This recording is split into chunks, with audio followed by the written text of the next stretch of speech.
ನಮಸ್ಕಾರ, ಸೋನಿನ ನ್ಯೂಸ್ಗೆ ಸ್ವಾಗತ. ನಾನು ಸೋನಿಕಾ. ಮೊದಲಿಗೆ ಮುಖ್ಯಾಂಶಗಳು. ಧರ್ಮದ ಹೆಸರಿನಲ್ಲಿ ಜನರನ್ನು ದಾರಿ ತಪ್ಪಿಸುವ ಕೆಲಸವನ್ನು ಬಿಜೆಪಿ ಸರ್ಕಾರ ಮಾಡುತ್ತದೆ. ಬಿಜೆಪಿ ವಿರುದ್ಧ ಕಾಂಗ್ರೆಸ್ ನಾಯಕರ ವಾಗ್ದಾಳಿಗೆ ಕೆಪಿಸಿಸಿ ಅಧ್ಯಕ್ಷ ಈಶ್ವರ್ ಖಂಡ್ರೆ ಆರೋಪ.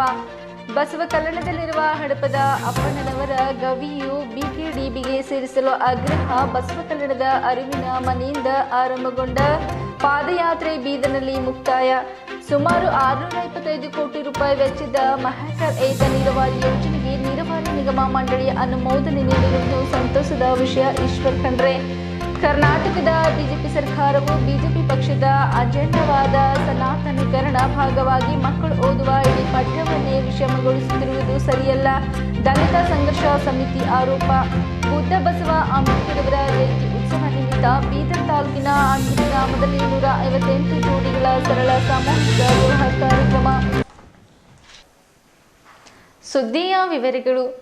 ಕಾಂಗ್ರೆಸ್ ಪಕ್ಷದಿಂದ ಹಮ್ಮಿಕೊಂಡಿದ್ದ ನವ ಸಂಕಲ್ಪ ಚಿಂತನಾ ಶಿಬಿರವು ಝೀರಾ ಕನ್ವೆನ್ಷನ್ ಫಂಕ್ಷನ್ ಹಾಲ್ನಲ್ಲಿ ಕಾರ್ಯಕಾರಿಣಿ ಸಭೆ ಜರುಗಿತು. ಸಭೆಯ ಉದ್ಘಾಟನೆಯನ್ನು ಪಕ್ಷದ ಕಾರ್ಯಕರ್ತರು, ಮುಂಚೂಣಿ ಕಾರ್ಯಕರ್ತರು ಜ್ಯೋತಿ ಬೆಳಗಿಸುವುದರ ಮೂಲಕ ಕಾರ್ಯಕ್ರಮಕ್ಕೆ ಚಾಲನೆ ನೀಡಿದರು. ನಮ್ಮ ಪಕ್ಷದ ಕಾರ್ಯಕರ್ತರಲ್ಲಿ ಯಾವುದೇ ಭೇದ ಭಾವವಿಲ್ಲ ಎಂದು ಎಲ್ಲ ಹಿರಿಯ ಪತ್ರಕರ್ತರು ಸಹ ಮುಂಚೂಣಿಗೆ ಕಾರ್ಯಕರ್ತರ ಜೊತೆ ವೇದಿಕೆಯನ್ನು ತ್ಯಜಿಸಿ ವೇದಿಕೆಯ ಮುಂಭಾಗದಲ್ಲಿ ಎಲ್ಲರ ಜೊತೆಯಲ್ಲಿ ಕುಳಿತುಕೊಂಡು ಶಿಬಿರವನ್ನು ನಡೆಸಿದರು. ಕೆಪಿಸಿಸಿ ಕಾರ್ಯಾಧ್ಯಕ್ಷ ಮತ್ತು ಭಾಲ್ಕಿ ಶಾಸಕರಾದ ಈಶ್ವರ್ ಖಂಡ್ರೆ ಅವರು ಮಾತನಾಡಿ, ಭಾರತೀಯ ಜನತಾ ಪಕ್ಷ ಇವತ್ತು ರಾಷ್ಟ್ರದಲ್ಲಿ ದುರಾಡಳಿತ ಮಾಡುತ್ತಾ ಇದ್ದಾರೆ. ಜನರಿಗೆ ದಾರಿ ತಪ್ಪಿಸುತ್ತಿದ್ದಾರೆ.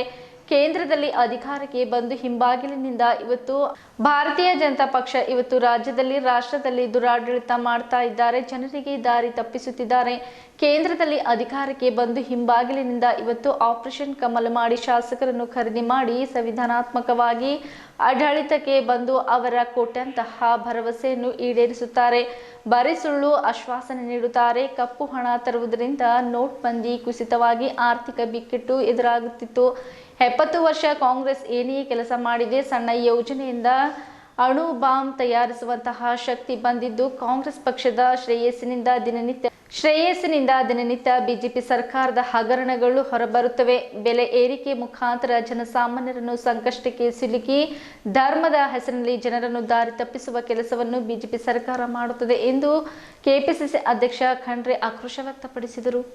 ಹುಮ್ನಾಬಾದ್ ಶಾಸಕ ರಾಜಶೇಖರ್ ಪಾಟೀಲ್ ಮಾತನಾಡಿ, ನಾವು ಯಾವ ರೀತಿಯ ಚುನಾವಣೆ ಮಾಡಬೇಕು, ನಾವೆಲ್ಲರೂ ಕಾಂಗ್ರೆಸ್ ಪಕ್ಷದಲ್ಲಿ ಅನುಭವಿಗಳು, ಹಿರಿಯರು ಇದ್ದರೂ ಸಹ ನಮ್ಮ ಪಕ್ಷದ ಜೊತೆ ಪೈಪೋಟಿ ಹೆಚ್ಚಾಗಿದೆ ಎಂದರು. ಜಿಲ್ಲಾ ಪಂಚಾಯತ್, ತಾಲೂಕು ಪಂಚಾಯತ್ ಮತ್ತು ಮುಂಬರುವಂತಹ ವಿಧಾನಸಭೆಯ ಚುನಾವಣೆಗಳು ಇವತ್ತು ಎಲ್ಲಿಯೂ ಸಹ ನಾವು ಒಗ್ಗಟ್ಟಾಗಿ ಕೆಲಸ ಮಾಡಿದಾಗ ಕಾಂಗ್ರೆಸ್ ಪಕ್ಷಕ್ಕೆ ಸೋಲಿಸುವುದಕ್ಕೆ ಸಾಧ್ಯವಿಲ್ಲ ಎಂದು ಹೇಳಿದರು. ಯಾವ ಸರ್ಕಾರ ಏನು ಮಾಡಿದೆ, ಸಚಿವರು ಮತ್ತು ಕೇಂದ್ರ ಸಚಿವರು ಏನು ಮಾಡಿದ್ದಾರೆ, ವಿರೋಧ ಪಕ್ಷದಲ್ಲಿದ್ದು ನಾವು ಏನಾದರೂ ಬದಲಾವಣೆ ತಂದಾಗ ಮಾತ್ರ ದೇಶ ಅಭಿವೃದ್ಧಿ ಹೊಂದಲು ಸಾಧ್ಯ. ನಾನು ಸುಮಾರು ಸಲ ಸಭೆಯಲ್ಲಿ ಕೇಂದ್ರ ಸಚಿವರಿಗೆ ತಿಳಿಸಿದರೂ ಸಹ ಅವರು ಕ್ಯಾರ್ ಎನ್ನುತ್ತಿಲ್ಲ ಎಂದು ಬೇಸರ ವ್ಯಕ್ತಪಡಿಸಿದರು. ಶಾಸಕ ರಹೀಂ ಖಾನ್ ಅವರು ಮಾತನಾಡಿ, ಕಾಂಗ್ರೆಸ್ ಪಕ್ಷವು ಬಹಳಷ್ಟು ಸಹಾಯವನ್ನು ಮಾಡಿದೆ. ಬಿಜೆಪಿಯ ಪಕ್ಷದವರು ಕೇವಲ ಹೆಸರು ಹೇಳಿಕೊಂಡು ಕೆಲಸ ಮಾಡುತ್ತೇನೆಂದು ಸಾಮಾನ್ಯ ಮಾತಿನಲ್ಲಿ ಹೇಳುತ್ತಾರೆ. ಆದರೆ ಅವರು ಕಾರ್ಯದಲ್ಲಿ ವಿಫಲರಾಗುತ್ತಾರೆ. ಬರೀ ಮಾತಿನಲ್ಲಿ ಹೇಳಿದರೆ ಸಾಲದು, ಕೆಲಸ ಮಾಡಿ ತೋರಿಸಬೇಕು. ಅಂದಾಗ ಮಾತ್ರ ಜನರಲ್ಲಿ ಭರವಸೆ ಇರುತ್ತದೆ.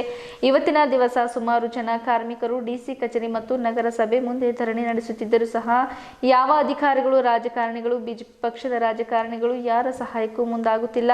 ಕಳೆದ ಕೆಲವು ದಿನಗಳ ಹಿಂದೆ ಬ್ರಿಮ್ಸ್ ಆಸ್ಪತ್ರೆ ಎದುರುಗಡೆ ಕೆಲವು ಕಾರ್ಮಿಕರು ಮತ್ತು ಆಸ್ಪತ್ರೆಗೆ ಸಂಬಂಧಪಟ್ಟ ದಾದಿಯರುಗಳು ಸುಮಾರು 40 ದಿನಗಳವರೆಗೂ ಧರಣಿ ನಡೆಸುತ್ತಿದ್ದರೂ ಸಹ ಬಿಜೆಪಿಯ ರಾಜಕಾರಣಿಗಳು ಅತ್ತ ಕಡೆ ಗಮನ ಹರಿಸಿಲ್ಲ.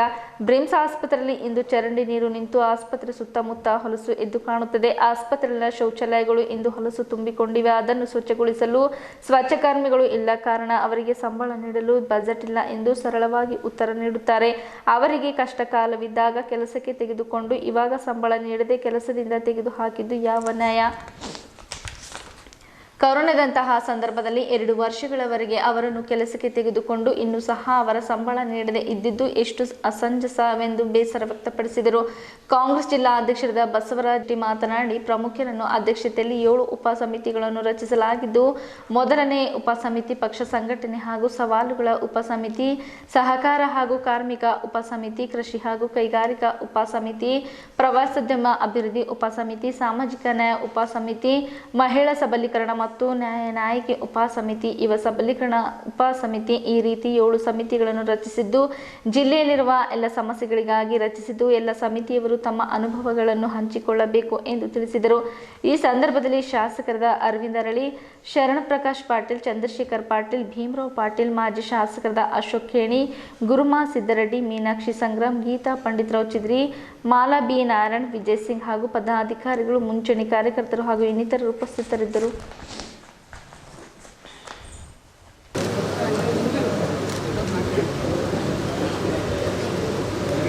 ಕೆಪಿಸಿಸಿ ಎಲ್ಲ ಸಂಯೋಜಕರು ದಯಮಾಡಿ ವೇದಿಕೆಗೆ ಬರಬೇಕು, ತಾವೆಲ್ಲ ಬರಬೇಕು.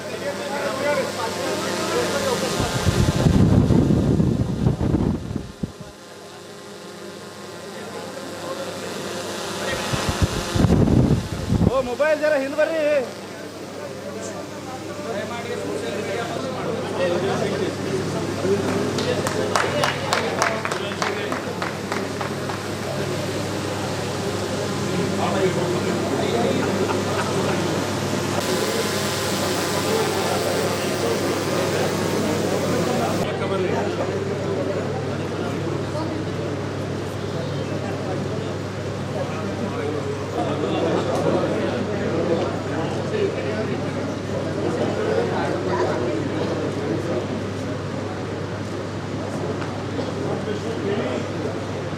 ಕರ್ನಾಟಕ ಪ್ರದೇಶ ಕಾಂಗ್ರೆಸ್ ಸಮಿತಿಯ ಕಾರ್ಯಾಧ್ಯಕ್ಷರು, ಮಾಜಿ ಸಚಿವರು, ಆತ್ಮೀಯ ಮಿತ್ರರಾಗಿರ್ತಕ್ಕಂಥ ಈಶ್ವರ್ ಖಂಡ್ರೇಜಿ ಅವರೇ,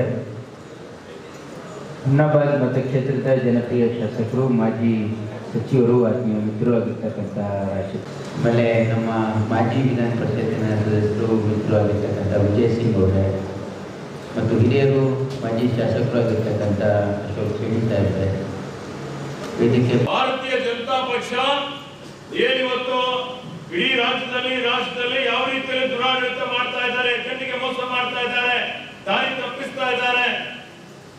8 ವರ್ಷಗಳ ಕೆಳಗಡೆ ಅವರು ಕೇಂದ್ರದಲ್ಲಿ ಅಧಿಕಾರಕ್ಕೆ ಬಂದರು. ರಾಜ್ಯದಲ್ಲಿ ಹಿಂಬಾಗಿಲಿನಿಂದ ಇವತ್ತು ಆಪರೇಷನ್ ಕಮಲ್ ಮಾಡಿ ಶಾಸಕರನ್ನು ಖರೀದಿ ಮಾಡಿ ಅಸಂವಿಧಾನಾತ್ಮಕವಾಗಿ ಆಡಳಿತಕ್ಕೆ ಬಂದು ಏನೋ ಕೊಟ್ಟ ಒಂದೇ ಒಂದು ಭರವಸೆ ಈಡೇರಿಸಿದ್ದಾರಾ? ನಾವು ಹೇಳ್ಬೇಕಲ್ಲ, ಬರೀ ಸುಳ್ಳು ಹೇಳೋದು. 2014ರಲ್ಲಿ ಬಂದಾಗ ಅಚ್ಚೇ ದಿನ ಆಯಂಗೆ ಅಂತ ಹೇಳಿ ಇವತ್ತು ಕಪ್ಪು ಹಣ ತರ್ತೀವಿ ನಾವು ಹೇಳ್ಬೇಕು, ಜನರಿಗೆ ಪದೇ ಪದೇ ಹೇಳ್ಬೇಕಾಗ್ತದೆ.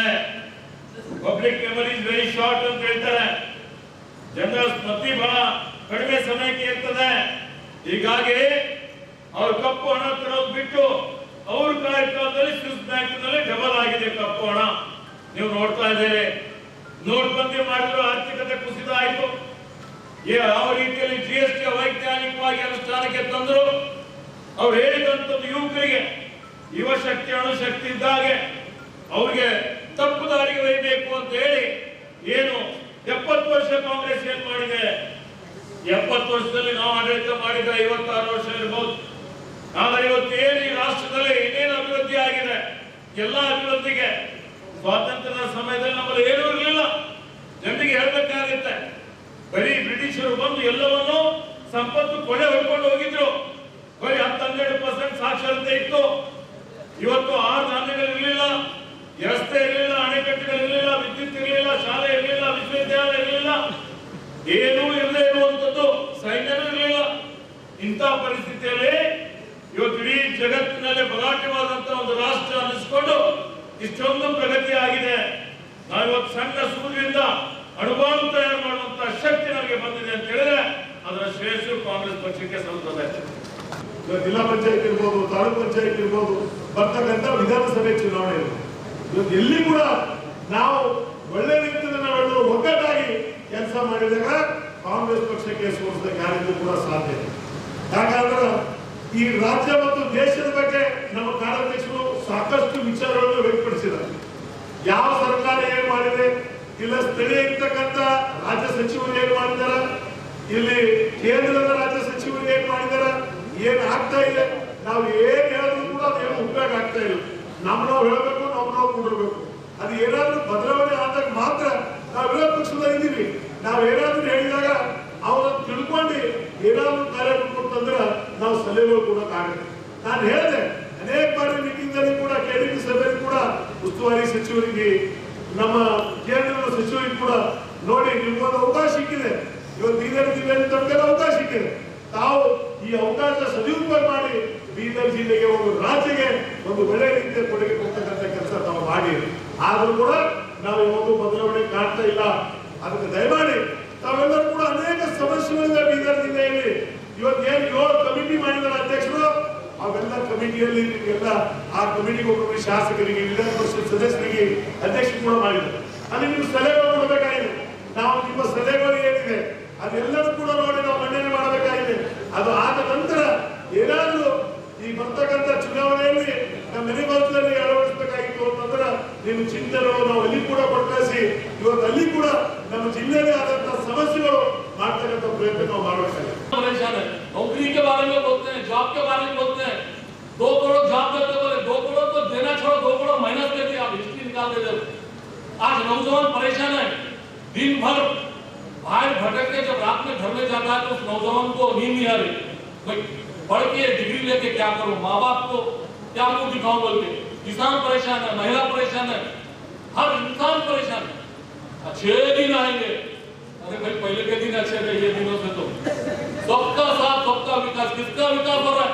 हमारा तो छोड़ो, कांग्रेस वाले गरीब हर समाज के लोग वो तो छोड़ दिए, मगर जो उनको मदद किए, जो बीजेपी को मदद किए, जो नौजवान बीजेपी को मदद करके आज पोजीशन पे लाया, वो लोग बोल रहे हैं, वो लोग वोट पे भटक रहे हैं, वो लोगों को कोई पोजीशन नहीं है, कोई पोस्ट नहीं है।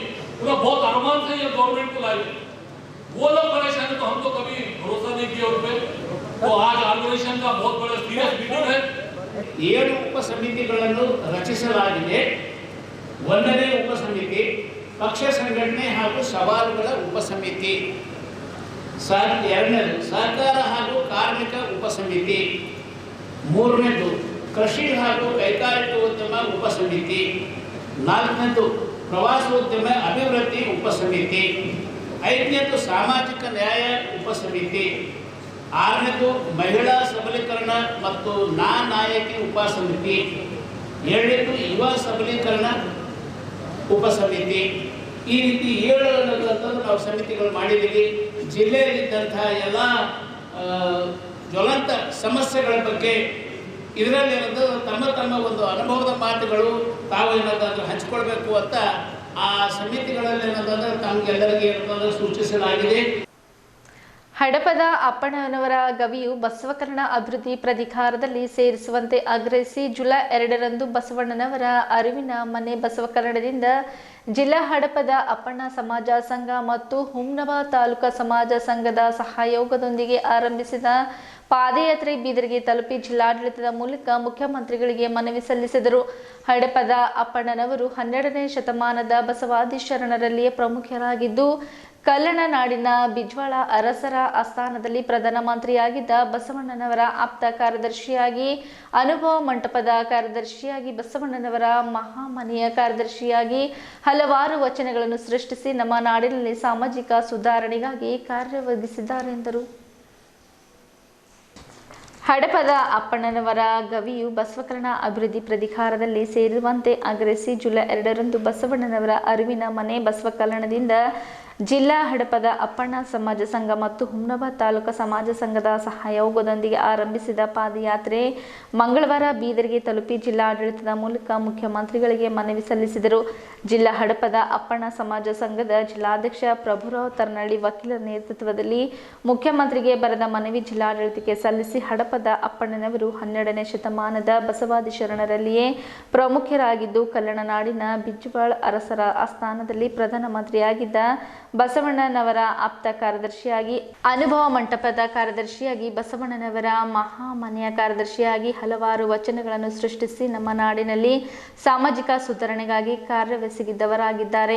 ಸದ್ಯ ಬಸವಕಲ್ಯಾಣದಲ್ಲಿರುವ ಬಸವಣ್ಣನವರ ಅರಿವಿನ ಮನೆಯ ಪಕ್ಕದಲ್ಲಿಯೇ ಇರುವ ಹಡಪದ ಅಪ್ಪಣ್ಣ ಅವರ ಗವಿಯು ಬಸವಕಲ್ಯಾಣ ಅಭಿವೃದ್ಧಿ ಪ್ರಾಧಿಕಾರದಲ್ಲಿ ಸೇರಿಸಿದೆ ಇರುವುದು ಬಸವಣ್ಣನವರ ತತ್ವ ಹಾಗೂ ಸಿದ್ಧಾಂತಗಳಿಗೆ ವಿರುದ್ಧವಾಗಿರುತ್ತದೆ, ಅಲ್ಲದೆ ಸಾಮಾಜಿಕ ನ್ಯಾಯದ ವಿರುದ್ಧವಾಗಿರುತ್ತದೆ. ಹಡಪದ ಅಪ್ಪಣ್ಣ ಅಪ್ಪಣ್ಣ ಅವರ ಗವಿಯು ಬಸವಣ್ಣನವರ ಅರಿವಿನ ಮನೆ ಪಕ್ಕದಲ್ಲಿರುವುದರಿಂದ ಅದನ್ನು ಕೂಡಲೇ ಬಸವ ಕಲ್ಯಾಣ ಅಭಿವೃದ್ಧಿ ಪ್ರಾಧಿಕಾರದಲ್ಲಿ ಸೇರಿಸಬೇಕೆಂದು ಆಗ್ರಹಿಸಿ ಜುಲೈ 2ರಂದು ಬಸವಣ್ಣನವರ ಅರಿವಿನ ಮನೆ ಬಸವ ಕಲ್ಯಾಣದಿಂದ ಪ್ರಾರಂಭಿಸಿ ಜುಲೈ 5ರಂದು ಬೀದರ್ಗೆ ತಲುಪಿ ಮನವಿ ಸಲ್ಲಿಸಿ ಪಾದಯಾತ್ರೆ ಮುಕ್ತಾಯಗೊಳಿಸಲಾಯಿತು. ಜಿಲ್ಲಾಡಳಿತಕ್ಕೆ ಮನವಿ ನೀಡುವ ಸಂದರ್ಭದಲ್ಲಿ ಬಸವ ಕಲ್ಯಾಣ ಅನುಭವ ಮಂಟಪ ಟ್ರಸ್ಟ್ ಅಧ್ಯಕ್ಷರಾದ ಡಾಕ್ಟರ್ ಬಸವಲಿಂಗ ಪಟ್ಟದೇವರು, ಹುಲಸೂರಿನ ಡಾಕ್ಟರ್ ಶಿವಾನಂದ ಸ್ವಾಮಿಗಳು, ಕೌಟದ ಡಾಕ್ಟರ್ ಸಿದ್ದರಾಮ ಶರಣರು, ಬೆಲ್ದಾಳೆ ಶ್ರೀಕಾಂತ್ ಸ್ವಾಮಿ, ಸಮಾಜದ ಪ್ರಮುಖರಾದ ಶರಣಪ್ಪ ಚಂದನಹಳ್ಳಿ, ಸಿದ್ದಪ್ಪ ಹಡಪದ, ಶರಣಪ್ಪ ಬಾಲಕುಂದ, ಶಾಂತಕುಮಾರ್ ಹಿರನಗಾಂವ್, ಶಿವಶಂಕರ್ ಹಡಪದ, ಹನುಮಂತರಾವ್ ಹುಣಜಿ, ಸುಭಾಷ್ ಹಳಕೆಡ್ಕೆ, ಜಗದೀಶ್ ನೇವಾಡ, ಶಿವಕುಮಾರ್ ಚಿದ್ರಿ, ರೇವಣಸಿದ್ದ,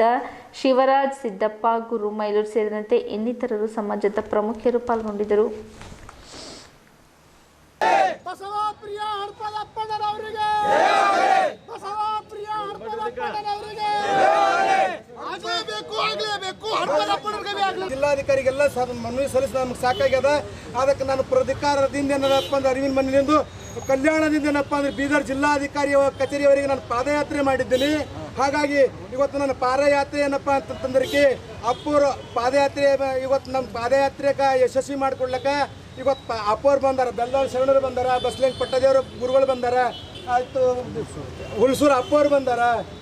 ಸಮಸ್ತ ಜಿಲ್ಲೆಯ ಹಡಪದ ಸಮಾಜದ ಬಾಂಧವರಿಗೆ ತಮ್ಮೆಲ್ಲರಿಗೆ ಕೈ ಜೋಡಿಸುತ್ತಾ ಹಾಗೂ ಬೀದರ್ ಜಿಲ್ಲೆಯ ಹಡಪದ ಅಪ್ಪಣ್ಣನವರ ಏನು ಎಲ್ಲಿ ಬಸವಣ್ಣ ಅಲ್ಲಿ ಹಡಪದ ಅಪ್ಪಣ್ಣ, ಹೇಗೆ ಮಹಾಭಾರತದಲ್ಲಿ ಎಲ್ಲಿ ಹನುಮಂತ ಅಲ್ಲಿ ರಾಮ ಇರ್ತಾರಲ್ಲ ಹಂಗೆ ಹಡಪದ ಅಪ್ಪಣ್ಣಿದ್ದಲ್ಲಿ ಬಸವಣ್ಣ, ಬಸವಣ್ಣಿದ್ದಲ್ಲಿ ಹಡಪದ ಅಪ್ಪಣ್ಣ. ಅಷ್ಟೇ ಅಲ್ಲ, ಕಲ್ಯಾಣ ಬಿಟ್ಟು ಹೋಗುವಾಗ ಆ ಹಡಪದ ಅಪ್ಪಣ್ಣ ಬಸವಣ್ಣನ ಜೊತೆ ನೀಲಾಂಬಿಕೆ ನೆನಪಾಗಲಿಲ್ಲ. ಆದರೆ ಏಕೈಕ ಬಸವಣ್ಣವ್ರ ಜೊತೆ ಇದ್ದವ್ರು ಯಾರು ಅಂದ್ರೆ ಹಡಪದ ಅಪ್ಪಣ್ಣನವು. ಅದಕ್ಕೆ ಅರಿವಿನ ಮನೆ ಪಕ್ಕದಾಗ ಹಡಪದ ಅಪ್ಪಣ್ಣ ಗವಿ ಇತ್ತು. ನಾವು ಅನೇಕ ಸಲ ಅಲ್ಲಿ ನೋಡಿದ್ದೀವಿ. ಭಾರತ ಬಾಬಾ ಸಾಹೇಬವರು ಬೋರ್ಡ್ ಹಾಕಿದ್ರು, ಆ ಬೋರ್ಡನ್ನು ನಾನು ಓದೀನಿ. ಅದಕ್ಕೆ ಅರಿವಿನ ಮನೆ ಪಕ್ಕದಾಗಿನ ಗವಿ ಹಡಪದ ಅಪ್ಪಣ್ಣನ ಗವಿನೇ ಅದ. ಅದು ಕೂಡಲೇ ಅದನ್ನು ಬೋರ್ಡ್ ಹಾಕಬೇಕು. ಆ ಬೋರ್ಡ್ ಹಾಕದಿದ್ರೆ ನಾವು ಕರ್ನಾಟಕದ ಎಲ್ಲ ಮಠಾಧಿಪತಿಗಳು ಸೇರಿ ಮತ್ತು ನಾವು ಬೊಮ್ಮಾಯಿ ಬಲ್ಲಿ ಹೋಗಿ ಲಿಂಗಾಯತ ಮಠಾಧಿಪತಿಗಳು ಎಲ್ಲರೂ ಸೇರಿಕೊಂಡು ಇದಕ್ಕೆ ನಾವು ಹೋರಾಟ ಮಾಡ್ತೀವಿ. ಆ ದೃಷ್ಟಿಯಿಂದ ಕೂಡಲೇ ಅಷ್ಟು ಕ್ರಮಕ್ಕೆ ಹೋಗಂಗಿಲ್ಲ, ಆಗ್ತದ ಅಂತ ನಾನು ನಂಬಿದ್ದೀನಿ. ಒಂದು ವೇಳೆ ಅವ್ರಿಗೆ ಮಾಡೋದಿದ್ರೆ ಮುಂದಿನ ಇದು ನಾವು ಆ ದಿಶೆಯಲ್ಲಿ ಹೋರಾಟ ಮಾಡ್ತೀವಿ. ಅದರಲ್ಲಿ ಏನೂ ಇಲ್ಲ. ಹಡಪದ ಅರಿವಿನ ಮನೆ ಬಸವಣ್ಣವ್ರದ್ದು ಪೂಜಾ ಮನೆ, ಅದ್ರ ಪಕ್ಕದಾಗೆ ಹಡಪದ ಅಪ್ಪಣ್ಣವ್ರ ಪೂಜಾ ಮನೆ. ಆ ಪೂಜೆದ ವ್ಯವಸ್ಥೆ ಮಾಡೋರು ಹಡಪದ ಅಪ್ಪಣ್ಣವರೇ ಇದ್ದರು.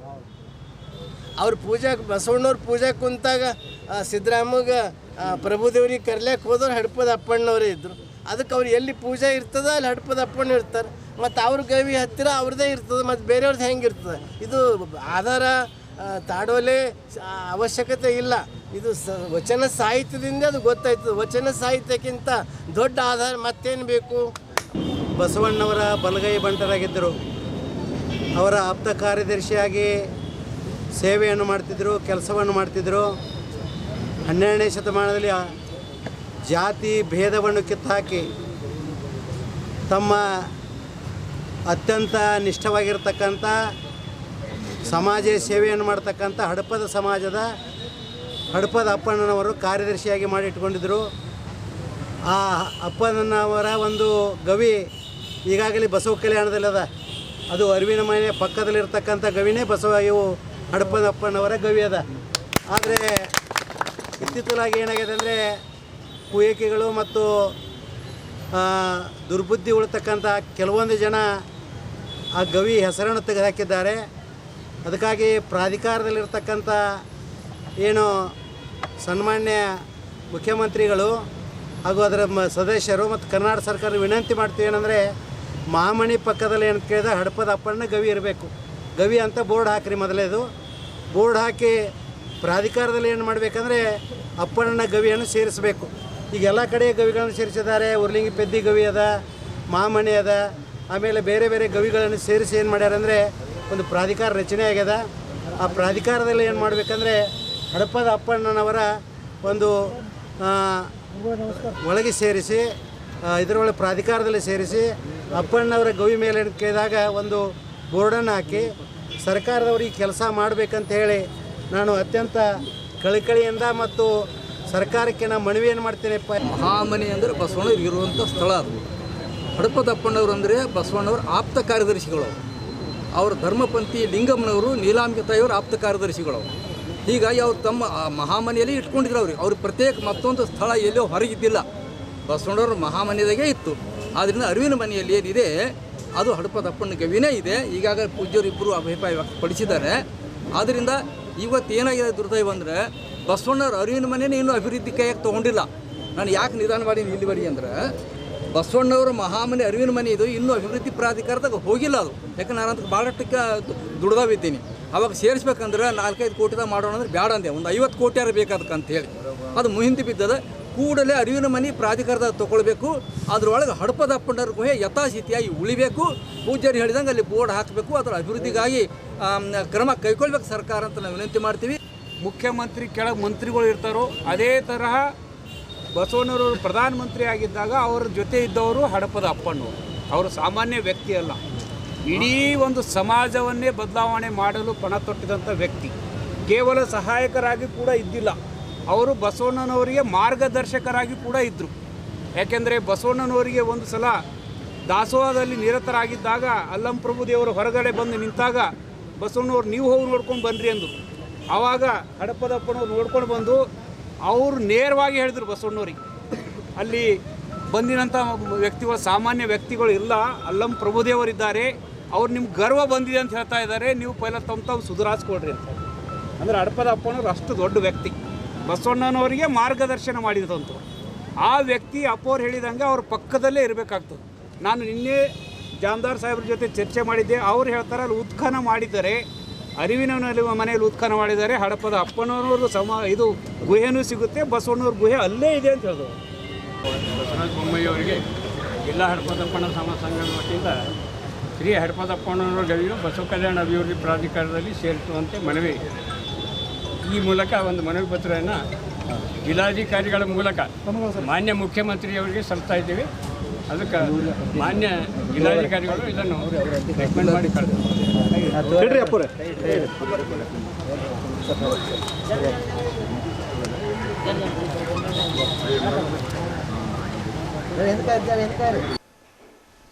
ಸುಮಾರು 625 ಕೋಟಿ ರೂಪಾಯಿ ವೆಚ್ಚದ ಮಹೇಕರ್ ಏತ ನೀರಾವರಿ ಯೋಜನೆಗೆ ನೀರಾವರಿ ನಿಗಮ ಮಂಡಳಿ ಅನುಮೋದನೆ ನೀಡಿರುವುದನ್ನು ಸ್ವಾಗತಿಸುತ್ತೇನೆ.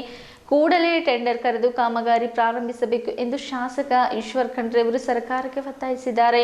ಈ ಕುರಿತು ಪ್ರಕಟಣೆ ಹೊರಡಿಸಿರುವ ಅವರು 2019-20 ಆಯವ್ಯಯದಲ್ಲಿ ನನ್ನ ಕನಸಿನ ಮಹತ್ವಾಕಾಂಕ್ಷಿ ಯೋಜನೆಗಳೊಂದಲ್ಲಾದ ಮಹೇಕರ್ ಏತ ನೀರಾವರಿ ಯೋಜನೆಯನ್ನು ಅಂದಿನ ಸರ್ಕಾರದಲ್ಲಿ ಘೋಷಣೆ ಮಾಡಿದೆ. ಈ ಯೋಜನೆ ಪೂರ್ಣಗೊಂಡಲೇ ಗಡಿ ಭಾಗದ ಸುಮಾರು 30,000 ಎಕರೆ ರೈತರ ಜಮೀನಿಗೆ ನೀರು ಹರಿಯಲಿದೆ ಎಂದು ತಿಳಿಸಿದರು. ಸುಮಾರು 625 ಕೋಟಿ ರೂಪಾಯಿ ವೆಚ್ಚದ ಮಹೇಕರ್ ಏತ ನೀರಾವರಿ ಯೋಜನೆಗೆ ನೀರಾವರಿ ನಿಗಮ ಮಂಡಳಿ ಅನುಮೋದನೆ ನೀಡಿರುವುದನ್ನು ಸ್ವಾಗತಿಸುತ್ತೇನೆ. ಕೂಡಲೇ ಟೆಂಡರ್ ಕರೆದು ಕಾಮಗಾರಿ ಪ್ರಾರಂಭಿಸಬೇಕು ಎಂದು ಶಾಸಕ ಈಶ್ವರ್ ಖಂಡ್ರೆ ಅವರು ಸರ್ಕಾರಕ್ಕೆ ಒತ್ತಾಯಿಸಿದ್ದಾರೆ. ಈ ಕುರಿತು ಪ್ರಕಟಣೆ ಹೊರಡಿಸಿರುವ ಅವರು 2019-20 ಆಯವ್ಯಯದಲ್ಲಿ ನನ್ನ ಕನಸಿನ ಮಹತ್ವಾಕಾಂಕ್ಷಿ ಯೋಜನೆಗಳಲ್ಲೊಂದಾದ ಮಹೇಕರ್ ಏತ ನೀರಾವರಿ ಯೋಜನೆಯನ್ನು ಅಂದಿನ ಸರ್ಕಾರದಲ್ಲಿ ಘೋಷಣೆ ಮಾಡಿಸಿದೆ. ಈ ಯೋಜನೆ ಪೂರ್ಣಗೊಂಡರೆ ಗಡಿ ಭಾಗದ ಸುಮಾರು 30,000 ಎಕರೆ ರೈತರ ಜಮೀನಿಗೆ ನೀರು ಹರಿಯಲಿದೆ. ಇದರಿಂದ ಆ ಭಾಗದ ರೈತರು ಆರ್ಥಿಕವಾಗಿ ಪ್ರಗತಿ ಹೊಂದಿ ಸ್ವಾವಲಂಬಿ ಜೀವನ ನಡೆಸಲು ಸಹಕಾರಿ ಆಗಲಿದೆ ಎಂದು ತಿಳಿಸಿದರು. ಈ ಯೋಜನೆ 3-4 ವರ್ಷಗಳಿಂದ ನೆನೆಗುದ್ದಿಗೆ ಬಿದ್ದಿದ್ದು, ಯೋಜನೆಗೆ ಪೂರ್ಣಗೊಳಿಸುವಂತೆ ವಿಧಾನಸೌಧ ಒಳಗೆ ಮತ್ತು ಹೊರಗೂ ಸಾಕಷ್ಟು ಬಾರಿ ಧ್ವನಿ ಎತ್ತಿದ್ದೇನೆ. ಈಚೆಗೆ ಸಿಎಂ ಬಸವರಾಜ ಬೊಮ್ಮಾಯಿ ಅವರನ್ನು ಭೇಟಿಯಾಗಿ ಯೋಜನೆ ನೆನೆಗುದ್ದಿಗೆ ಬಿದ್ದಿರುವ ಬಗ್ಗೆ ಗಮನ ಸೆಳೆದು ಪತ್ರ ಕೂಡ ಬರೆದಿದ್ದೆ. ಅದಕ್ಕೆ ಸಿಎಂ ಅವರು ಯೋಜನೆ ಅನುಷ್ಠಾನದ ಬಗ್ಗೆ ಭರವಸೆ ನೀಡಿದರು. ಅದರಂತೆ ನಡೆದ ಮಂಡಳಿ ಸಭೆಯಲ್ಲಿ ಯೋಜನೆಗೆ ಅನುಮೋದನೆ ಸಿಕ್ಕಿರುವುದು ಸಂತಸದ ತರಿಸಿದೆ ಎಂದು ಅವರು ತಿಳಿಸಿದ್ದಾರೆ. ನಮ್ಮ ಹೋರಾಟಕ್ಕೆ ಪ್ರತಿಫಲ ಸಿಕ್ಕಿದೆ. ಏಕೆಂದರೆ ಬೀದರ್ ಜಿಲ್ಲೆ ಅತ್ಯಂತ ಮಹತ್ವದಾದಂಥ ಒಂದು ನೀರಾವರಿ ಯೋಜನೆ. ನಾನು 2019-20 ಆಯವ್ಯಯದಲ್ಲಿ ಮಹೇಕರ್ ಏತ ನೀರಾವರಿ ಯೋಜನೆಗೆ ವಿಸ್ತೃತ ಯೋಜನಾ ವರದಿಯನ್ನು ತಯಾರು ಮಾಡಿ ಸುಮಾರು 580 ಕೋಟಿ ರೂಪಾಯಿಗೆ 1 TMC ಫೀಟ್ ನೀರು ಮಾಂಜ್ರಾ ನದಿಯಿಂದ ಎತ್ತಿ ಮೇಕರ್ ಸಾಯಿಗಾಂವ್ ಹೋಬಳಿಯ 12 ಗ್ರಾಮಗಳಿಗೆ, ಆ ಭಾಗದಲ್ಲಿ ಸುಮಾರು 20 ಹಳ್ಳಿಗಳು ಬರ್ತವೆ, ಅಲ್ಲಿರುವಂಥ ಸುಮಾರು 12,500 ಹೆಕ್ಟರ್ ಆಗುತ್ತೆ. ಈಗ ನೋಡಿದರೆ ಸುಮಾರು 30,000 ಎಕರೆ ಭೂಮಿಗೆ ಜಮೀನಿಗೆ ನೀರು ಹರಿಸುವಂಥ ಒಂದು ಯೋಜನೆ ಗೋದಾವರಿ ಕಣಿವೆ ಅಡಿಯಲ್ಲಿಯೇ ಇದು ವ್ಯಾಪ್ತಿಯಲ್ಲಿ ಬರ್ತದೆ. ಇದಕ್ಕೆ 75 ಕೋಟಿ ರೂಪಾಯಿ ಅನುದಾನ ಆ ಒಂದು ಆಯವ್ಯಯದಲ್ಲಿ ಮೀಸಲಿಡಲಾಗಿತ್ತು. ಸರ್ಕಾರ ಬದಲಾವಣೆ ಆದಮೇಲೆ ಸಮ್ಮಿಶ್ರ ಸರ್ಕಾರ ಇತ್ತು. ಆದಮೇಲೆ ಇವತ್ತು ಇದಕ್ಕೆ ಆಯವ್ಯಯದಲ್ಲಿ ಘೋಷಣೆ ಆಗಿದ್ದರೂ ಆಗಿರಲಿಲ್ಲ. ವಿಧಾನಸಭೆಯಲ್ಲಿ ಬಳಸಲು ನಾವು ಪ್ರಸ್ತಾಪ ಮಾಡಿದೆ, ಈ ಭಾಗಕ್ಕೆ ಅನ್ಯಾಯ ಆಗ್ತಾಯಿದೆ, ಹೋರಾಟ ಮಾಡ್ತೀವಿ ಅಂತೇಳಿ ಹೇಳಿ. ಮತ್ತು ಹೊರಗಡೆನೂ ನಾವು ಪ್ರತಿಭಟನೆಯೂ ಮಾಡಿದ್ದೇವೆ. ಸರ್ಕಾರಗಳಿಗೆ ಮಾನ್ಯ ಯಡಿಯೂರಪ್ಪನವರು ಇದ್ದಾಗೂ ನಾನು ಪತ್ರ ಬರೆದಿದ್ದೆ, ಬೊಮ್ಮಾಯಿರಿದ್ದಾಗೂ ನಾನು ಅನೇಕ ಸಲ ಅವರಿಗೆ ಒತ್ತಾಯ ಮಾಡಿದ್ದೆ. ಅದರಲ್ಲಿ ವಿಶೇಷವಾಗಿ ಮಾನ್ಯ ಮುಖ್ಯಮಂತ್ರಿಯವರು ಮೊನ್ನೆ ಒಂದು ಮದುವೆ ಸಮಾರಂಭದಲ್ಲಿ ನನಗೆ ದಾವಣಗೆರೆಯಲ್ಲಿ ಭೇಟಿಯಾಗಿದ್ದರು. ಆ ಭೇಟಿಯಾಗಿದ್ದಂಥ ಸಂದರ್ಭದಲ್ಲಿ 4ನೇ ತಾರೀಕಿಗೆ ಅವರ ನೀರಾವರಿ ನಿಗಮದ ಒಂದು ಸಭೆ ಇದೆ. ಆ ಸಭೆಯಲ್ಲಿ ಕಾರ್ಯಸೂಚಿಯಲ್ಲಿ ಇದನ್ನು ಸೇರಿಸಿ ಇದಕ್ಕೆ ಅನುಮೋದನೆ ಕೊಡಬೇಕು, ಇದು ಭಾಳ ಅನ್ಯಾಯ ಆಗ್ತಾಯಿದೆ ಅನ್ನುವಂಥ ಮಾತನ್ನು ಅವ್ರ ಗಮನಕ್ಕೆ ತಂದಿದ್ದೆ. ಇದು ಪ್ರಗತಿಯಲ್ಲಿ ಡೆವಲಪ್ಮೆಂಟಲ್ಲಿ ರಾಜಕೀಯ ಮಾಡೋದಿಲ್ಲ, ಇದನ್ನು ನಾನು ಮಾಡ್ತೀನಿ ಅನ್ನುವಂಥ ಒಂದು ಭರವಸೆಯನ್ನು ಕೊಟ್ಟಿದ್ದರು. ಕೊಟ್ಟ ಭರವಸೆಯಂತೆ ನಮ್ಮ ಬೀದರ್ ಜಿಲ್ಲೆಗೆ ಬಾಲ್ಕಿ ತಾಲೂಕಿಗೆ ಸುಮಾರು 580 ಕೋಟಿ ರೂಪಾಯಿಯ ಒಂದು ವೆಚ್ಚದಲ್ಲಿ ಈ ನೀರಾವರಿ ಯೋಜನೆ ಮಂಜೂರಿ ಅನುಮೋದನೆ ಮಾಡಿದ್ದಕ್ಕಾಗಿ ನಾನು ನನ್ನ ಪರವಾಗಿ ಬಾಲ್ಕಿ ತಾಲೂಕಿನ ಜನತೆ ಪರವಾಗಿ ಜಿಲ್ಲೆಯ ಜನತೆ ಪರವಾಗಿ ಅವರಿಗೆ ಹಾರ್ದಿಕ ಧನ್ಯವಾದಗಳನ್ನು ಅವರಿಗೆ ಹೇಳುತ್ತಾ, ಆದಷ್ಟು ಶೀಘ್ರದಲ್ಲಿ ಟೆಂಡರ್ ಕರೆದು ಈ ಕಾಮಗಾರಿ ಪ್ರಾರಂಭ ಮಾಡಬೇಕು ಅಂತೇಳಿ ನಾನು ಸರ್ಕಾರಕ್ಕೆ ಒತ್ತಾಯ ಮಾಡ್ತೇನೆ. ಮತ್ತು ಬಾಕಿ ಉಳಿದಂಥ ಏನು ನೀರಾವರಿ ಯೋಜನೆಗಳಿದ್ದಾವೆ, ಇವತ್ತು ಇದರ ಜೊತೆಯಲ್ಲಿ ಇನ್ನು ಕೆರೆ ತುಂಬುವಂಥ ಒಂದು ಯೋಜನೆ ಬೀದರ್ದು ಹಿಂದೆ ನಾವು ಮಾಡಿದ್ದೇವೆ, ಅದು ಆಯವ್ಯಯದಲ್ಲಿ ಘೋಷಣೆ ಆಗಿದ್ದು ಇನ್ನೂ ಅದು ಟೆಂಡರ್ ಆಗಬೇಕಾಗಿದೆ. 33 ಕೆರೆಗಳು, ಅದರಲ್ಲಿ 6 ಕೆರೆ ಬಾಲ್ಕಿದ್ದು ಬರ್ತವೆ. ಬಾಕಿ ಸುಮಾರು ಎಲ್ಲ ಬೀದರ್ ತಾಲೂಕದು ಸುಮಾರು 29 ಕೆರೆಗಳು, 27 ಕೆರೆಗಳು ಬರ್ತವೆ. ಹೀಗಾಗಿ ಇವೆಲ್ಲ ಕೆರೆ ತುಂಬುವಂಥ ಒಂದು ಯೋಜನೆ ಇದೆ, ಅದನ್ನು ಇತರ ನೀರಾವರಿ ಯೋಜನೆಗಳನ್ನು ಮಾಡಬೇಕು ಅಂತೇಳಿ ಒತ್ತಾಯ ಮಾಡ್ತಾನೆ. ವಿಠಲ್ ದಾಸ್ ಪ್ಯಾಗೆ ಮಾತನಾಡಿ, ನಾಡಿನ ಖ್ಯಾತ ಬರಹಗಾರರು ಬರೆದಂತಹ ಅತ್ಯುತ್ತಮವಾದ ಬರಹಗಳನ್ನು ಮಹಾನ್ ಸಮಾಜ ಸುಧಾರಕರು ಮತ್ತು ಹೋರಾಟಗಾರರು ಜೀವನ ಕಥೆಗಳನ್ನು ಪಠ್ಯದಿಂದ ಕೈಬಿಟ್ಟು ಅದರ ಬದಲು ಆಡಳಿತದಲ್ಲಿನ ಪಕ್ಷದ ಸಿದ್ಧಾಂತಕ್ಕೆ ಕಟ್ಟುಬದ್ಧ ರೀತಿಯಿಂದಲೂ ಕೊಡುಗೆ ನೀಡಿದಿರುವ ಹೆಗ್ದವಾರ, ಸೋಲಿಬೆಲೆಯಂತಹವರ ಬರಹಗಳನ್ನು ಸೇರಿಸುವ ಮೂಲಕ ಸಕಾರಾತ್ಮಕವಾಗಿ ಇದೀಗ ಕರ್ನಾಟಕ ಪಠ್ಯಕ್ರಮ ದೇಶದ ಗಮನ ಸೆಳೆದಿದೆ ಎಂದರು. ಅರುಣ್ ಪಟೇಲ್ ಮಾತನಾಡಿ, ಕರ್ನಾಟಕ ಬಿಜೆಪಿ ಸರ್ಕಾರ ರೋಹಿತ್ ಚಕ್ರತೀರ್ಥ ಎಂಬ ವಿಕ್ರೇತನ ನೇತೃತ್ವದಲ್ಲಿ ಶಾಲಾ ಪಠ್ಯಪುಸ್ತಕಗಳನ್ನು ಈ ಪಠ್ಯಪುಸ್ತಕವು ಒಂದರ ಮೇಲೊಂದರಂತೆ ಪ್ರಬುದ್ಧ ಭಾರತ ಮತ್ತು ಕರ್ನಾಟಕ ಕಟ್ಟಲು ಶ್ರಮಿಸಿದ ಸಾಮಾಜಿಕ ನ್ಯಾಯಕ್ಕಾಗಿ ಸಮಾಜಕ್ಕಾಗಿ ಶ್ರಮಿಸಿದ ಹಾಗೂ ಸಂವಿಧಾನ ಶಿಲ್ಪಿ ಡಾಕ್ಟರ್ BR ಅಂಬೇಡ್ಕರ್, ಅಣ್ಣ ಬಸವಣ್ಣ, ರಾಷ್ಟ್ರಕವಿ ಕುವೆಂಪು, ಮಹಾತ್ಮ ಗೌತಮ್ ಬುದ್ಧ ಹಾಗೂ ಹಿರಿಯ ಮಹಾರಾಜರು, ಸಮಾಜ ಸುಧಾರಕರು, ಸಾಹಿತಿಗಳು, ಜ್ಞಾನಪೀಠ ಪ್ರಶಸ್ತಿ ಪುರಸ್ಕೃತರು ಹಾಗೂ ನಾರಾಯಣಗುರು ಸುರಪುರದ ರಾಜವೆಂಕಟಪ್ಪ ನಾಯಕರನ್ನೊಳಗೊಂಡು ಎಲ್ಲರನ್ನು ಅವಮಾನ ಮಾಡಲಾಗಿದೆ ಎಂದು ತಿಳಿಸಿದರು. ಅದೇ ರೀತಿ ಮಾರುತಿ ಬೋಧೆ ಮಾತನಾಡಿ, ಪಠ್ಯ ಪರಿಶೀಲನಾ ಸಮಿತಿಯ ಮಕ್ಕಳಿಗೆ ವೈಚಾರಿಕ ಮನೋಭಾವದ ಪಾಠಗಳನ್ನು ಅಳವಡಿಸಬೇಕೆಂದು, ಆದರೆ ರೋಹಿತ್ ಚಕ್ರತೀರ್ಥರವರು ಮನುವಾದಿಗಳಿಗೆ ಬೇಕಾದ ಹಾಗೆ ತಿದ್ದುಪಡಿ ಮಾಡಿ ಅನಗತ್ಯ ಗೊಂದಲ ಸೃಷ್ಟಿಸಿದ್ದಾರೆ. ಇದು ಮಕ್ಕಳ ಮೇಲೆ ತೀವ್ರ ಪರಿಣಾಮ ಬೀರುತ್ತದೆ ಎಂದರು. RP ರಾಜು ಮಾತನಾಡಿ, ಪಠ್ಯದಲ್ಲಿ ಆಗಿರುವ ಲೋಪವನ್ನು ಸರಿಪಡಿಸಬೇಕು. ರೋಹಿತ್ ಚಕ್ರತೀರ್ಥ ವಿರುದ್ಧ ಕಠಿಣ ಕ್ರಮ ಕೈಗೊಳ್ಳಬೇಕು. ಸರ್ಕಾರ ಕ್ರಮ ಕೈಗೊಳ್ಳದಿದ್ದರೆ ಇಂತಹ ಘಟನೆಗಳು ಮರಳಿ ಇರುತ್ತವೆ. ಪೂರ್ವಗ್ರಹ ಪೀಡಿತರಾಗಿ ಪಠ್ಯ ಪರಿಶೀಲನೆ ಮಾಡುವುದರಿಂದ ವಿದ್ಯಾರ್ಥಿಗಳಿಗೆ ಗೊಂದಲ ಉಂಟಾಗಿದೆ ಎಂದು ತಿಳಿಸಿದರು. ಸರ್ಕಾರ ಕೂಡಲೇ ಎಚ್ಚೆತ್ತುಕೊಂಡು ಈ ಹಿಂದಿನ ಡಾಕ್ಟರ್ ಬರಗೂರು ರಾಮಚಂದ್ರಪ್ಪ ನೇತೃತ್ವದ ಸಮಿತಿಯ ಪಠ್ಯಪುಸ್ತಕಗಳನ್ನು ಮುಂದುವರಿಸಬೇಕೆಂದು, ರೋಹಿತ್ ಚಕ್ರತೀರ್ಥ ನೇತೃತ್ವದ ಸಮಿತಿ ಪಠ್ಯ ಪರಿಷ್ಕರಿಸಿದ ಈ ಪಠ್ಯಪುಸ್ತಕವು ಒಂದರ ಮೇಲೊಂದರಂತೆ ಡಾಕ್ಟರ್ BR ಅಂಬೇಡ್ಕರ್ ಅವರಿಗೆ ಅವಮಾನ ಮಾಡಲಾಗಿದೆ. 6ನೇ ತರಗತಿಯ ಕನ್ನಡ ಪಠ್ಯಪುಸ್ತಕದಲ್ಲಿದ್ದ ಡಾಕ್ಟರ್ ಚನ್ನಣ್ಣ ವಾಲಿಕರ್ ಬರೆದಿದ್ದ ನೀ ಹೋದ ಮರುದಿನ ಎಂಬ ಡಾಕ್ಟರ್ ಅಂಬೇಡ್ಕರ್ ಬಗೆಗಿನ ಕವಿತೆಯನ್ನು ತೆಗೆದುಹಾಕಲಾಗಿದೆ. 7ನೇ ತರಗತಿಯ ಸಮಾಜ ವಿಜ್ಞಾನ ಪುಸ್ತಕದಲ್ಲಿ ಸಮಾಜ ಸುಧಾರಕರ ಬಗ್ಗೆ ಹೇಳಿದೆ. ಅಲ್ಲಿ ಡಾಕ್ಟರ್ ಅಂಬೇಡ್ಕರ್ ಅವರ ಬಗ್ಗೆಯೂ ಮಾಹಿತಿ ಇದೆ. ಈ ಹಿಂದಿನ ಪಠ್ಯಪುಸ್ತಕದಲ್ಲಿ ಡಾಕ್ಟರ್ BR ಅಂಬೇಡ್ಕರ್ ಅವರ ತಂದೆ ತಾಯಿಯವರ ಹೆಸರುಗಳಿದ್ದವು.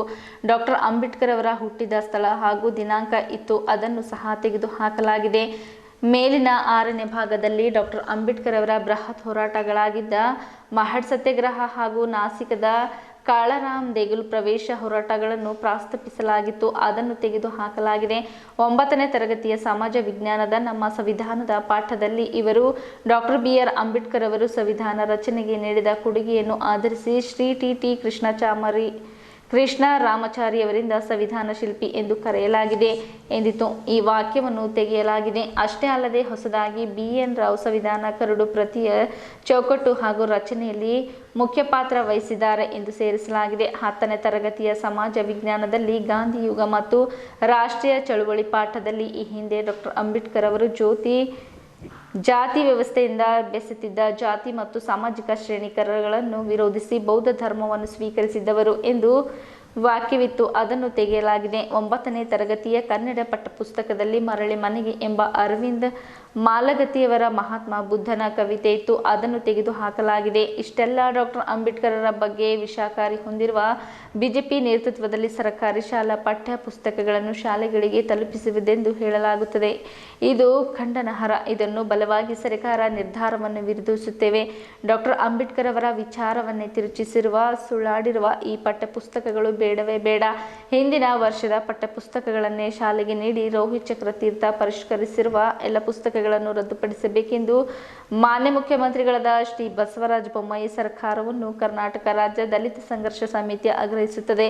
ಈ ಸಂದರ್ಭದಲ್ಲಿ ಮನೋಹರ್ ಹೊಸಮನಿ, ಅಶೋಕ್ ಗಾಯಕ್ವಾಡ್, ಮಾರುತಿ ಬೋದೆ, ವಾಮನ್ ಮೇಸಲ್ಗೆ, ಶಿವರಾಜ್ ತಡಪಳ್ಳಿ, ಅರುಣ್ ಪಟೇಲ್, ರಮೇಶ್ ಬೆಲ್ದಾರೆ, ದಿಲೀಪ್ ಮರಪಳ್ಳಿ, ದಯಸಾಗರ್ ಭಂಡೆ, ಶಿವಕುಮಾರ್ ಗುನಳ್ಳಿ, ಗೋವಿಂದ್ ರಾಥ್, ಪ್ರಭು ಬಸಂತಪುರ್, ರಾಜ್ಕುಮಾರ್ ವಾಘ್ಮರೆ, ನರಸಿಂಗ್ ಮೇಟಿ, ಬಸವರಾಜ್ ಭಾವಿದೊಡ್ಡಿ ಮತ್ತು ಬೆಂಬಲಿತ ಸಂಘಟನೆಗಳ ಮುಖಂಡರು ಹಾಜರಿದ್ದರು. ಅವರಿಂದ ರಚಿಸಲ್ಪಟ್ಟಿರ್ತಕ್ಕಂಥ ಅಂದರೆ ಅವರ ಒಂದು ಸಮಿತಿ ವತಿಯಿಂದ ತಯಾರು ಮಾಡಲ್ಪಟ್ಟಿರ್ತಕ್ಕಂಥ ಹೈಸ್ಕೂಲ್ ಮಟ್ಟದಲ್ಲಿ ಮಕ್ಕಳಿಗೆ ಕಲಿಸೋದಕ್ಕೆ ಏನು ಪರಿಷ್ಕರಣೆ ಮಾಡಲಾಗಿದೆ ಅಂಥ ಪುಸ್ತಕಗಳನ್ನು ತಕ್ಷಣವಾಗಿ ಹಿಂಪಡೆದು ರಾಮಚಂದ್ರವರ ಬರಗೂರು ರಾಮಚಂದ್ರಪ್ಪನವರ ಏನು ಹಳೆ ಪುಸ್ತಕಗಳಿವೆ ಅವನ್ನೇ ಮಾತ್ರ ಮತ್ತೆ ವಿದ್ಯಾರ್ಥಿಗಳಿಗೆ ಓದೋದಕ್ಕೆ ಅವಕಾಶ ಮಾಡಿಕೊಡ್ಬೇಕು ಅಂತಕ್ಕಂಥದ್ದು ಮುಖ್ಯವಾಗಿರ್ತಕ್ಕಂಥ ವಿಷಯ. ಅದು ಯಾಕೆ ಅಂತಂದ್ರೆ ತಮಗೆಲ್ಲ ಗೊತ್ತಿರುವಂತೆ ಈ ಬಹುತ್ವದ ಭಾರತವನ್ನ ಏಕಾತ್ಮಕ ಭಾರತ ಹಿಂದುತ್ವದ ಹೆಸರಿನಲ್ಲಿ ಒಂದು ವರ್ಗ ಆಳುವ ವರ್ಗ, ಉಳಿದಿರ್ತಕ್ಕಂಥವರೆಲ್ಲ ಅವರ ಮಾತುಗಳನ್ನು ಕೇಳಿಕೊಂಡು ಪ್ರಶ್ನೆಯನ್ನ ಮಾಡಲಾರ್ದೇನೆ ತೆಪ್ಪಗಾಗಿ ಬದುಕ್ತಕ್ಕಂಥ ಒಂದು ವ್ಯವಸ್ಥೆಯನ್ನ ತರೋ ಪ್ರಯತ್ನ ಈ ದೇಶದಲ್ಲಿ ನಡೆದಿದೆ. ಆದರೆ ಇಂಥ ಪ್ರಯತ್ನಗಳಿಗೆ ಈ ದೇಶದಲ್ಲಿ ಯಾವುದೇ ಸ್ಥಾನ ಇಲ್ಲ ಅಂತಕ್ಕಂಥದ್ದನ್ನ ಹೇಳೋದಕ್ಕಾಗಿ ಇವತ್ತು ನಾವು ಈ ಸಂಖ್ಯೆಯಲ್ಲಿ ಇಲ್ಲಿ ಸೇರಿದ್ದೇವೆ. ಸಮಿತಿಯನ್ನು ರಚಿಸಿ ಇವತ್ತ ಸಣ್ಣ ಸಣ್ಣ ಮಕ್ಕಳಿಗೆ ಗುಲಾಬಿ ಹೂವಿನಂತೆ ಇರ್ತಕ್ಕಂಥ ಮನಸ್ಸಿರ್ತಕ್ಕಂಥ ಮಕ್ಕಳಲ್ಲಿ ಕೇಸರೀಕರಣ, ಕೋಮುವಾದನ ಬಿತ್ತಕ್ಕಂಥ ಪಾಠಗಳನ್ನು ರಚಿಸಿದ್ದಾರೆ. ಅದಕ್ಕೆ ಮತ್ತು ಬರಗೂರು ರಾಮಚಂದ್ರಪ್ಪರವರ ಸಮಿತಿಯನ್ನು ಮುಂದುವರಿಸಬೇಕು. ಮತ್ತು ಇವತ್ತ ಬಿ ನಾಗೇಶ್ ಅವರು ಪ್ರೌಢ ಶಾಲೆ ಸಚಿವರು ಅವರನ್ನು ಸಂಪುಟದಿಂದ ಕೈ ಬಿಡಬೇಕಂತೇಳಿ ಕರ್ನಾಟಕ ರಾಜ್ಯ ದಲಿತ ಸಂಘರ್ಷ ಸಮಿತಿ ಬೀದರ್ ಜಿಲ್ಲಾ ಘಟಕ ಮಾನ್ಯ ಜಿಲ್ಲಾಧಿಕಾರಿಗಳ ಮುಖಾಂತರ ರಾಜ್ಯದ ಮುಖ್ಯಮಂತ್ರಿಗಳಿಗೆ ಮನವಿ ಕೊಡಲಿಕ್ಕೆ ಇವತ್ತ ಕರ್ನಾಟಕ ರಾಜ್ಯ ದಲಿತ ಸಂಘರ್ಷ ಸಮಿತಿ ಇಡೀ ರಾಜ್ಯಾದ್ಯಂತ ಎಲ್ಲ ಜಿಲ್ಲಾ ಕೇಂದ್ರಗಳಲ್ಲಿ ಪ್ರತಿಭಟನೆ ಹಮ್ಮಿಕೊಳ್ಳಲಾಗಿದೆ. ದಲಿತ ಜನರ ಮೇಲೆ ಕಳಕಳಿ ಇಲ್ಲದೆ ನಮ್ಮ ಬೇಡಿಕೆಯನ್ನ, ನಮ್ಮ ಪುಸ್ತಕವನ್ನ ನಮ್ಮ ಜನರಿಗೆ, ನಮ್ಮ ಮಕ್ಕಳಿಗೆ ಏನಪ್ಪ ಅಂದ್ರೆ ತಪ್ಪು ಕಲ್ಪನೆಯಿಂದ ಬರೆದಿದ್ದವನ್ನ ಬರೆದಿಲ್ಲ ಅಂತೇಳಿ ಬೇರೆ ಪಾಠವನ್ನ ಪುಸ್ತಕವನ್ನ ಓಡಿಸಿ ನಮ್ಮ ಮಕ್ಕಳ ಮುಂದೆ ಇಟ್ಟಾರೆ. ಅದು ನಮಗೆ ಏನಪ್ಪ ಅಂತಂದ್ರೆ ಈ ಪಾಠ ಕಲಿಯೋದಿಲ್ಲ, ನಮಗೆ ಮುಂದೆ ಕಳಿಸೋದೂ ಇಲ್ಲ ನಮ್ಮ ಮಕ್ಕಳಿಗೆ ಅಂತ ಮಾತನ್ನ ಹೇಳಿ ನೇತೃತ್ವದಲ್ಲಿ ಪ್ರಕಟವಾದ ಇವತ್ತಿನ ಪಠ್ಯಪುಸ್ತಕಗಳಿವೆ. ಆ ಪಠ್ಯಪುಸ್ತಕವನ್ನು ಹಿಂಪಡಿಬೇಕು. ಹಿಂದಿನ ಬರಗೂರು ರಾಮಚಂದ್ರಪ್ಪ ಅವರ ನೇತೃತ್ವದಲ್ಲಿ ಪ್ರಕಟವಾದಂಥ ಪುಸ್ತಕಗಳನ್ನು ಕೂಡಲೇ ಎಲ್ಲ ಶಾಲೆಗಳಿಗೆ ಕಳಿಸ್ಬೇಕಂತ ನಮ್ಮ ಹಕ್ಕೊತ್ತಾ ಇದೆ. ಅದೇ ರೀತಿ ಗೊತ್ತಾ ಈ ಒಂದು ಶಿಕ್ಷಣ ಸಚಿವರಾದಂಥ ನಾಗೇಶ್ ಅವರು ಕೂಡಲೇ ರಾಜೀನಾಮೆ ಮಾಡಬೇಕು. ಯಾಕಂದ್ರೆ ಸರಿಯಾದ ರೀತಿಯಲ್ಲಿ ಅವ್ರು ತಿಳ್ಕೊಂಬಂದೆ ರೋಹಿತ್ ಚಕ್ರವರ್ತಿ ನೇತೃತ್ವದಲ್ಲಿ ಏನು 9 ಒಂದೇ ಕೋಮಿಗೆ ಸೇರುವಂಥ ಬ್ರಾಹ್ಮಣರ ಒಂದು ಕಮಿಟಿ ಸೇರಿಸಿ, ಅದು ಬ್ರಾಹ್ಮಣ ಜಾತಿಯ ಸೀಮಿತವಂತ ಒಂದು ಕಮಿಟಿ ಸೇರಿಸಿ ಗೊತ್ತಾ ಒಂದು ಜಾತೀಯವಾದಿಗಳ ಒಂದು ಒಕ್ಕೂಟ ಮಾಡ್ಕೊಂಡು ಏನು ಗೊತ್ತಾ ಅನೇಕ ಮಹನೀಯರು ಇವತ್ತು ರಾಜ್ಯದಿರ್ಬೋದು ರಾಷ್ಟ್ರದ ಅನೇಕ ಚಿಂತಕರ ಪ್ರಕಟಣೆ ಹಿಂದೆ ಮಾಡಿದಂಥ ಎಲ್ಲೂ ಕೈಬಿಟ್ಟು ಬುದ್ಧನ ಹಿಡ್ಕೊಂಡು ಬಸವಣ್ಣ, ಅಂಬೇಡ್ಕರ, ಸಾವಿತ್ರಿಬಾಯಿ ಫುಲೆ ಅನೇಕ ಮಹನೀಯರಿಗೆ ತಿರುಚಿ ಅವರ ಇತಿಹಾಸಗಳನ್ನ ತಿರುಚಿ ಬರೆದು ಇವತ್ತು ಕರ್ನಾಟಕದ ಮುದ್ದ ಮಕ್ಕಳ ಅವರ ಮನಸ್ಸುಗಳ ಸ್ಥಿತಿ ಹಾಳು ಮಾಡಿ ಇವತ್ತು ಕೋಮು ಗಲಭೆಗೆ ಪ್ರಚೋದನೆ ನೀಡುವಂಥ ಒಂದು ಕೆಲಸ ನಡೀತಿದೆ. ಈ ಒಂದು ಹುನ್ನಾರವನ್ನು ಖಂಡಿಸಿ ಅವರು ಮಾನ್ಯ ನಾಗೇಶ್ ಅವರು ಅವರ ಮಂತ್ರಿ ಸ್ಥಾನಕ್ಕೆ ರಾಜೀನಾಮೆ ಕೊಡಬೇಕಂತ ಒತ್ತಾಯಿಸಿ ಇವತ್ತು ಕರ್ನಾಟಕ ಸಂಘಟನಾ ಸಮಿತಿ ಇವತ್ತು ಅನೇಕ ನಮ್ಮ ಸ್ನೇಹಿತರು ಬೆಂಬಲಿತ ಬಂದಂಥ ಎಲ್ಲ ಸಂಘಟಕರಿಂದ ಇವತ್ತು ನಿಮ್ಗೆ ಒತ್ತಾಯಿಸಿ ಮೊನ್ನೆ ಜಿಲ್ಲಾಧಿಕಾರಿ ಮುಖಾಂತರ ಕರ್ನಾಟಕದ ಮುಖ್ಯಮಂತ್ರಿಯಾದ ಬಸವರಾಜ ಬೊಮ್ಮಾಯಿ ಅವರಿಗೆ ಇವತ್ತು ನೀಡ್ತಾ ಇದ್ದೇವೆ. ದಯಮಾಡಿ ಬುದ್ಧ ಬೆಳಕು ಸಾಮಾಜಿಕ ಶೈಕ್ಷಣಿಕ ಟ್ರಸ್ಟ್ ಮಾನವ ಬಂಧುತ್ವ ವೇದಿಕೆ ಕರ್ನಾಟಕ ರಾಷ್ಟ್ರ ಸೇವಾ ದಳ ಹಾಗೂ ಜ್ಞಾನ ಮಾರ್ಗ ಮಲ್ಟಿ ಸ್ಪೋರ್ಟ್ಸ್ ಸೊಸೈಟಿ ಇವರ ಸಂಯುಕ್ತ ಆಶ್ರಯದಲ್ಲಿ ಬುದ್ಧ ಬಸವ ಅಂಬೇಡ್ಕರ್ ಅವರ ಜಯಂತಿ ಉತ್ಸವ ನಿಮಿತ್ತ ಬೀದರ್ ತಾಲೂಕಿನ ಆಣದೂರು ಗ್ರಾಮದ ಧಮ್ಮ ದರ್ಶನ ಭೂಮಿ ವೈಶಾಲಿ ನಗರದಲ್ಲಿ ರವಿವಾರ ಸರಳ ಸಾಮೂಹಿಕ ವಿವಾಹ ಮತ್ತು ಎಸ್ಎಸ್ಎಲ್ಸಿ ವಿದ್ಯಾರ್ಥಿಗಳ ಹಾಗೂ ವಿವಿಧ ಕ್ಷೇತ್ರದ ಸಾಧಕರ ಅಭಿನಂದನಾ ಸಮಾರಂಭದಲ್ಲಿ ಹಮ್ಮಿಕೊಳ್ಳಲಾಗಿತ್ತು. ಕಾರ್ಯಕ್ರಮಕ್ಕೆ ಮುಖ್ಯ ಅತಿಥಿಯಾಗಿ ಆಗಮಿಸಿದ್ದ ಶಹನ್ ಶಿಕ್ಷಣ ಸಮೂಹ ಸಂಸ್ಥೆಗಳ ಅಧ್ಯಕ್ಷರಾದ ಡಾಕ್ಟರ್ ಅಬ್ದುಲ್ ಖದೀರ್ ಅವರು ಮಾತನಾಡುತ್ತಾ ಸರಳ ಮದುವೆ ಮಾಡುವ ಕುಟುಂಬಗಳ ಶ್ರೀಮಂತ ಎನಿಸಿಕೊಳ್ಳುತ್ತವೆ, ಆಡಂಬರದ ಮದುವೆ ಕುಟುಂಬಗಳು ಸಾಲದ ಸುಳಿಗೆ ಸಿಲುಕಿ ಒದ್ದಾಡುತ್ತವೆ ಎಂದು ಹೇಳಿದರು. ಎಸ್ಎಸ್ಎಲ್ಸಿ ಪರೀಕ್ಷೆಯಲ್ಲಿ ಅತ್ಯಧಿಕ ಅಂಕ ಪಡೆದು ಉತ್ತೀರ್ಣರಾಗಿರುವ ಬಡ ಪ್ರತಿಭಾವಂತ ವಿದ್ಯಾರ್ಥಿಗಳಿಗೆ ಶಹನ್ ಶಿಕ್ಷಣ ಸಂಸ್ಥೆ ವತಿಯಿಂದ ಉಚಿತ ಶಿಕ್ಷಣ ನೀಡಲಾಗುವುದು ಹಾಗೂ ವಸತಿ ವ್ಯವಸ್ಥೆ ಕಲ್ಪಿಸಲಾಗುವುದು ಎಂದರು. ಮಾಜಿ ಸಚಿವರು ಹಾಗೂ ಬೀದರ್ ದಕ್ಷಿಣ ಕ್ಷೇತ್ರದ ಶಾಸಕರಾದ ಬಂಡೆಪ್ಪ ಕಾಶೆಂಪುರ ಅವರು ಮಾತನಾಡುತ್ತಾ 100 ಕೆಲಸಕ್ಕಿಂತ ಇಂತಹ ಒಂದು ಕಾರ್ಯ ಮಾಡಬೇಕು. ಮಹೇಶ್ ಗೋರ್ನಳ್ಕರ್ ತಂಡ ಸರಳ ಸಾಮೂಹಿಕ ವಿವಾಹ ಕಾರ್ಯಕ್ರಮ ಆಯೋಜಿಸಿ ಎಲ್ಲರಿಗೂ ಮಾದರಿಯಾಗಿದ್ದಾರೆ ಎಂದರು. ಬರುವ ವಿಧಾನಸಭೆ ಚುನಾವಣೆಯಲ್ಲಿ ಜೆಡಿಎಸ್ ಪಕ್ಷ ಅಧಿಕಾರಕ್ಕೆ ಬಂದರೆ ಸರ್ಕಾರದಿಂದ ಆಯಾ ಜಿಲ್ಲೆಗಳ ಜಿಲ್ಲಾ ಉಸ್ತುವಾರಿ ಸಚಿವರ ನೇತೃತ್ವದಲ್ಲಿ ಸರಳ ಸಾಮೂಹಿಕ ವಿವಾಹ ಆಯೋಜಿಸಲಾಗುವುದು ಎಂದು ಅವರು ನವ ದಂಪತಿಗಳ ದಾಂಪತ್ಯ ಜೀವನ ಸುಖಕರವಾಗಿ ಸಾಗಲಿ ಎಂದು ಶುಭ ಹಾರೈಸಿದರು. ಸರಳ ಸಾಮೂಹಿಕ ವಿವಾಹ ಕಾರ್ಯಕ್ರಮದ ದಿವ್ಯ ಸಾನ್ನಿಧ್ಯ ವಹಿಸಿದ ಪೂಜೆ ಜ್ಞಾನಸಾಗರ್ ಭಂತೆ ಅವರು ಜಿಲ್ಲೆಯ 158 ಜೋಡಿಗಳ ಮದುವೆ ನಡೆಸಿಕೊಟ್ಟರು. ಇದೇ ಸಂದರ್ಭದಲ್ಲಿ ಎಸ್ಎಸ್ಎಲ್ಸಿ ಪರೀಕ್ಷೆಯಲ್ಲಿ 70% 95% ಅಂಕ ಪಡೆದ 50ಕ್ಕೂ ಅಧಿಕ ಪ್ರತಿಭಾವಂತ ವಿದ್ಯಾರ್ಥಿಗಳಿಗೆ ಸನ್ಮಾನಿಸಲಾಯಿತು. ಕರ್ನಾಟಕ ರಾಜ್ಯ ದಲಿತ ಸಂಘರ್ಷ ಸಮಿತಿ ಸಂಘಟನಾ ಸಂಚಾಲಕರಾದ ಮಾರುತಿ ಬೋಧೆ ಅವರು ಅಧ್ಯಕ್ಷತೆ ವಹಿಸಿದರು. ಮಹೇಶ್ ಗೋರ್ನಳ್ಕರ್ ಅವರು ಪ್ರಾಸ್ತಾವಿಕವಾಗಿ ಮಾತನಾಡುತ್ತಾ 100 ಜೋಡಿಗಳ ಸರಳ ಸಾಮೂಹಿಕ ವಿವಾಹ ಮಾಡುವ ಗುರಿ ಇತ್ತು. 158 ಜೋಡಿಗಳ ಸರಳ ಸಾಮೂಹಿಕ ವಿವಾಹ ಮಾಡಿದ್ದು ನನಗೆ ಹೆಮ್ಮೆ ಇದೆ. ಬಡವರು ಸಾಲ ಶೂಲ ಮಾಡಿ ಮದುವೆ ಮಾಡುವುದು ತಪ್ಪಿಸಲು ಸರಳ ಸಾಮೂಹಿಕ ವಿವಾಹ ಆಯೋಜಿಸಲಾಗಿದ್ದು ಪ್ರತಿ ವರ್ಷ ಕನಿಷ್ಠ 100-200 ಜೋಡಿಗಳ ವಿವಾಹ ಉದ್ದೇಶವಿದೆ ಎಂದರು. ರತ್ನದೀಪ ಕಸ್ತೂರಿ ಸ್ವಾಗತಿಸಿ ನಿರೂಪಿಸಿ ವಂದಿಸಿದರು. ಮಾದಿಗ ದಂಡೋರ ಹೋರಾಟ ಸಮಿತಿಯ ರಾಜ್ಯ ಕಾರ್ಯಾಧ್ಯಕ್ಷರಾದ ಫರ್ನಾಂಡಿಸ್ ಸಿಪ್ಪಳಗಾಂವ್, ಸಂವಿಧಾನ ಸಂರಕ್ಷಣಾ ಸಮಿತಿ ಅಧ್ಯಕ್ಷರಾದ ಅಬ್ದುಲ್ ಮನ್ನನ್ ಸೇಠ್, ಬಿಎಸ್ಐ ಪ್ರಧಾನ ಕಾರ್ಯದರ್ಶಿ ಡಾಕ್ಟರ್ ಬಾಬುರಾವ್ ಆಣದುರೆ, ಬಾಲಕರ ಬಾಲಮಂದಿರ ಅಧೀಕ್ಷಕ ಶ್ರೀನಿವಾಸ್ ಬಾಳುವಲೆ, ಯುವ ಮುಖಂಡದ ಪಿಂಟು ಕಾಂಬ್ಳೆ ಬಸವ ಕಲ್ಯಾಣ್, ಕಾರ್ಮಿಕ ಮುಖಂಡರಾದ ಸೂರ್ಯಕಾಂತ್ ಸಾದುರೆ, ಯುವ ಮುಖಂಡರಾದ ಪವನ್ ಮಿಠಾರೆ, ಗೌತಮ್ ಮುತ್ತಂಗಿಕರ್, ಅಮರ್ ಅಲ್ಲಪುರ್, ಶ್ರೀಮತಿ ಕಲ್ಪನಾ ಗೋರ್ನಳ್ಕರ್ ಅವರು ವೇದಿಕೆಯ ಮೇಲೆ ಇದ್ದರು. ಇಲ್ಲಿವರೆಗೆ ಸುದ್ದಿ ಕೊಟ್ಟಿದ್ದು ನಾನು ಸೋನಿಕಾ. ಮುಂದಿನ ಸುದ್ದಿಯೊಂದಿಗೆ ಮತ್ತೆ ಭೇಟಿಯಾಗೋಣ. ವಂದನೆಗಳು.